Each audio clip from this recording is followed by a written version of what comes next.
Media, social media, I am very thankful.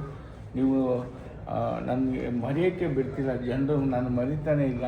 ನಾನು cinema ಮಾಡ್ತೀನೋ ಬಿಡ್ತೀನೋ, ನೀವು ನನ್ನನ್ನು ಜ್ಞಾಪಿಸ್ತಾ ಇರ್ತೀರ. ನಾನು ಯಾವುದೋ ಒಳ್ಳೆ ಕೆಲಸದ್ದು, ಅದಕ್ಕೆ ನಾನು ನಿಮ್ಗೆ ಥ್ಯಾಂಕ್ಸು. ಹೊಸ ವರ್ಷದ ಶುಭಾಶಯಗಳು ನಿಮ್ಮೆಲ್ರಿಗೂ.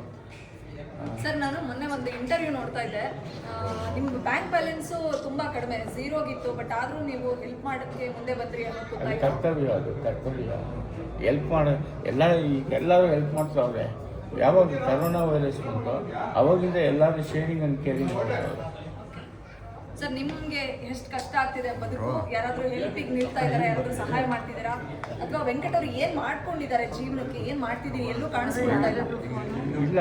ನಾನು ಮಗ್ಗಿ ಪುಸ್ತಕ ಅಂತ ಚಿಲ್ಡ್ರನ್ಸ್ ಪುಸ್ತಕ ಮಾಡಿದೆ. ಆಮೇಲೆ ಅಮೃತವಾಣಿ ಅನ್ನೋ ಪಿಕ್ಚರ್ ಗೆಸ್ಟ್ ಅಪಿಯರೆನ್ಸ್ ಮಾಡಿದೆ. ನಡೀತಾ ಇದೆ. ಈ ರಜನಿಕಾಂತ್ ಅಂತವರು ನನ್ನ ಕೆಲ್ಸಗಳು ಕೊಡ್ತಿರ್ತಾರೆ. ಸರ್, ಜೀವನಕ್ಕೆ ಏನು ಕಷ್ಟ ಇಲ್ಲ, ಆರಾಮಾಗಿ ನಡೀತಾ ಇದೆಯಾ? ಕಷ್ಟ ನನಗೆ ಇಷ್ಟ ಆಗ್ಬಿಟ್ಟು ಕಷ್ಟ ಇಲ್ಲ, ನಡೀತಾ ಇದೆ. ಯಾರಿಗಾದ್ರೂ ಹೆಲ್ಪ್ ಕೇಳೋದಕ್ಕೆ ಬಯಸ್ತೀರಾ? ಯಾರಾದರೂ ಹೆಲ್ಪ್ ಮಾಡಬೇಕಾ? ಬೇಡ, ಯಾರು ಹೆಲ್ಪ್ ಬೇಡ. ನಿಮ್ಮ ಆಶೀರ್ವಾದ ಪ್ರೀತಿ ಕಂಡಿದ್ದು ಸಾಕು. ಸರ್, ಏನು ಬಿಗ್ ಬಾಸ್ ಏನಾದರೂ ನೋಡ್ತಾ ಇದ್ದೀರಿ ಸರ್? ನೀವು ಬಿಗ್ ಬಾಸ್ ಕಂಟೆಸ್ಟೆಂಟ್ ಅನ್ನೋ ಕಾರಣಕ್ಕೆ ಕೇಳ್ತಾ ಇದ್ದೀವಿ. ಇಲ್ಲ, ನೋಡ್ತಿಲ್ಲ. ಬಿಗ್ ಬಾಸ್ ನೋಡ್ತಾ ಇಲ್ಲ.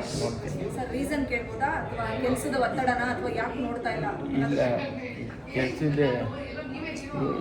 ಕೆಲವರು ಶಾರ್ಟ್ ಮೂವೀಸ್ ಮಾಡ್ತಾರೆ, ಗೆಸ್ಟ್ ಅಪಿಯರೆನ್ಸ್ ಕರೀತಾರೆ. ಕೆಲವರು ಬರ್ತಡೇ ವಿಶಸ್ಸು, ಮನೆ ಗೃಹ ಪ್ರವೇಶ, ಶಾಪ್ ಓಪನಿಂಗು, ಈ ಥರ ಕೆಲವು ಕರೀತಾ ಇರ್ತಾರೆ.